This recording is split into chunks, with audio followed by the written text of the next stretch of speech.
This is a tweet from a couple of days ago from the official Labour Party Twitter account. The next Labour government will create GB Energy, a publicly owned clean energy company, to lower bills for good. Now you can see they've attached a graphic to the tweet, which thankfully they've marginally improved their graphic designs. The fact that they specify that it will be green surely means they are in control of the supply side.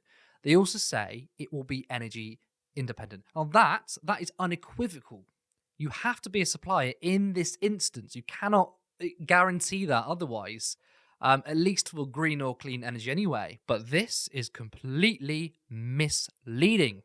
GB Energy is not an energy supplier. Labour's mooted new public-owned energy company will not be a supplier, the Shadow Secretary of State for Business has told Utility Week. Jonathan Reynolds stressed that GB Energy would be about the management of the investments which we believe are essential to unlock these markets. So in other words, not a publicly owned energy company. Now, I would define an energy company as a company that supplies energy. And I'm sure most of you watching and the public in general would think that too. But no, it's a management of investments. In fact, this is a neoliberal policy to its core. It's essentially funneling money from the taxpayer to private corporations. So, what is the purpose of this policy? You know, it looks like some kind of startup assistance management consultant something. That and or the government are encouraging better business practices where they will favour contracts to companies that are greener and have better working conditions, which, yeah, all right, all are good small policy areas. You know, the last Labour manifesto said they would give government contracts to companies that had a pay ratio of 20:1. However, this is not a huge policy announcement in which it guarantees the things they are promising. These are acts any government should do. It happens all of the time. Of course, you know, the Tories, when they do it, they favour their mates or their neighbours instead. But you can't come out with a policy announcement which is clearly misleading, only to discover that this will not tackle the big energy crisis we are in. Which begs the question, why do this? Yes, Keir Starmer is a liar. But let's go a little bit deeper. At the beginning of Starmer's leadership, he was very risk-averse. He didn't want to announce any policies, let alone transformative ones. And at the time, the defence from Starmer supporters were, look, he will underpromise and overdeliver. You know, he believes in many of the Corbyn economic policies, but given the scale of the defeat in 2019, you know, you better not rock the boat too much. And don't fall for the trap of right-wing smears, which, by the way, makes complete sense. I get it. However, conference seemed to show a shift. It felt a bit more like Starmer's leadership bid. Obviously, we know it's all BS, but rhetorically welcome. But this is completely opposite of his leadership style. I thought he wanted to get into government by not scaring voters away, only to then implement transformative policies. But now he has seemingly decided to not be afraid of making noises about big policies, only for the rhetoric to completely outweigh the substance. So in essence, he is over-promising to under-deliver as a Labour Prime Minister. This isn't about trying to get elected. He and his team are ideologically opposed to big government intervention. Let's go back to what Reynolds said to Utility Weekly. It's about the management of the investments which we believe are essential to unlock these markets. So we, and I say we because I'm renting, I've got no assets and my wage is below average. In fact, I'm a core Labour demographic actually.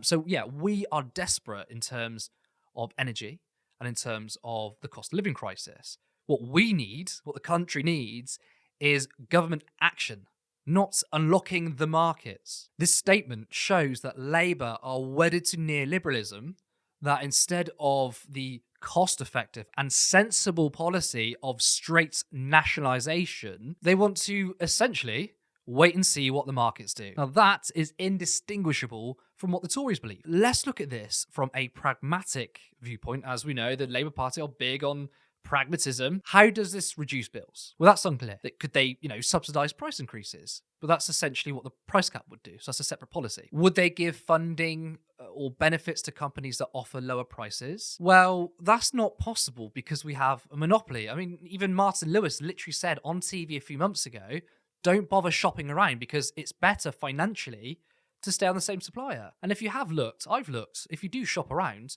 you'll notice that there are no cheaper alternatives. As I quite literally just said, because energy is a monopoly. So that won't work. How does it make our energy independent?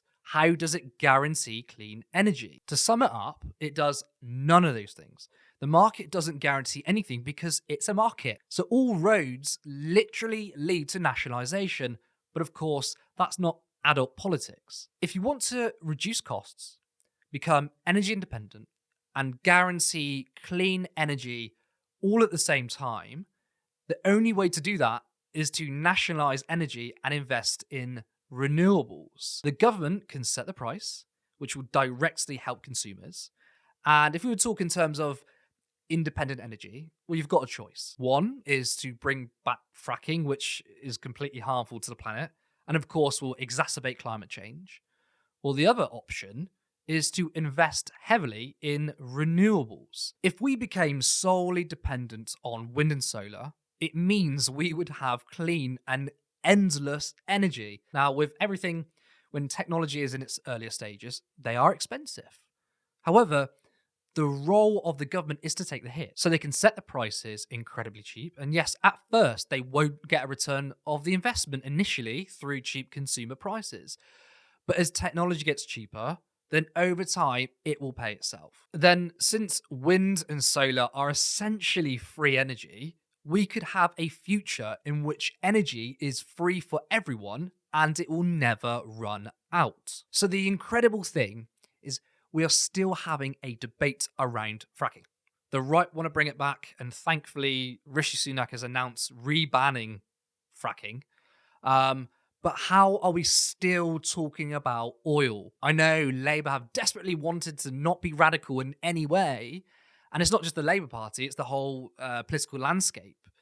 But if we do nothing, then cities will be underwater, more and more forests will be on fire, we'll have millions, if not billions dead. Then we will run out of oil, meaning we have no energy. We'll have a completely societal collapse, and only then we'll go, oh shit, we've got no energy, we've ran out. Surely we should have used wind and solar instead. So the radical thing, right now, is to do nothing and let all of this happen. And that's exactly what will happen. We'll have a Labour government, definitely going to win in my opinion, and they're going to support these sorts of policies which won't radically change things and won't deal with the climate crisis.